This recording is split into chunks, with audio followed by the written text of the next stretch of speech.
क्या आपको पता है 3 खेसारी लाल यादव का होली सॉन्ग महा ब्लास्ट चल रहा है। जो अभी बात करें तो नंबर 3 पे बात करें तो वेब म्यूजिक से एक सॉन्ग आया था टेम्पो का ड्राइवर 2 करके। वो सॉन्ग बहुत ही मस्त और अच्छा रिस्पॉन्स अब दिखाने चालू कर दिया है। होली जस्ट नजदीक आ रहा है। बात करें तो उस पे अभी 4.4 मिलियन व्यूज है। अब 5 मिलियन होने वाला है। आप लोग स्क्रीनशॉट देख सकते हो। एंड बात करें दूसरा जो बहुत ही मस्त सॉन्ग और ब्लास्ट सॉन्ग है जो खेसारी म्यूजिक अवार्ड से आया था और माइंड ब्लोइंग सॉन्ग है।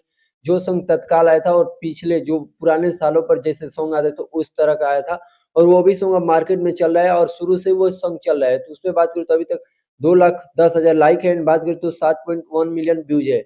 आप लोग स्क्रीनशॉट उसका भी देख सकते हो। बहुत ही मस्त सॉन्ग है। एंड बात करें तीसरा सॉन्ग जो ब्लास्ट कर रहा है भाई, ब्लास्ट कर रहा है। IVL चैनल से आया था और वो चैनल से आने के बाद भी वो गाना इतना अच्छा रिस्पॉन्स दिखा रहा है कि मैं क्या ही बताऊँ। अभी तक वो सॉन्ग पर 8.1 मिलियन चला गया है व्यूज दोस्तों। और लाइक का बात करें तो 1,50,000 करीब लाइक चला गया है। तो बात करें तो वो सॉन्ग बहुत ही मस्त और सबसे ज्यादा होली का बजने वाला सॉन्ग यही है और मुझे लगता है कि 10 मिलियन फर्स्ट भोजपुरी सॉन्ग होने वाला भी यही बनेगा क्योंकि अभी पवन सिंह का सॉन्ग आने में बाकी है और खेसारी लाल यादव का सॉन्ग बहुत ही ब्लास्ट सॉन्ग है। तो ऐसी अपडेटों के लिए मेरे चैनल को सब्सक्राइब कर लीजिएगा और खेसारी लाल यादव का फैन है तो ये वीडियो आपको कैसे लगी कमेंट बॉक्स में जरूर बताइएगा। मिलते हैं नेक्स्ट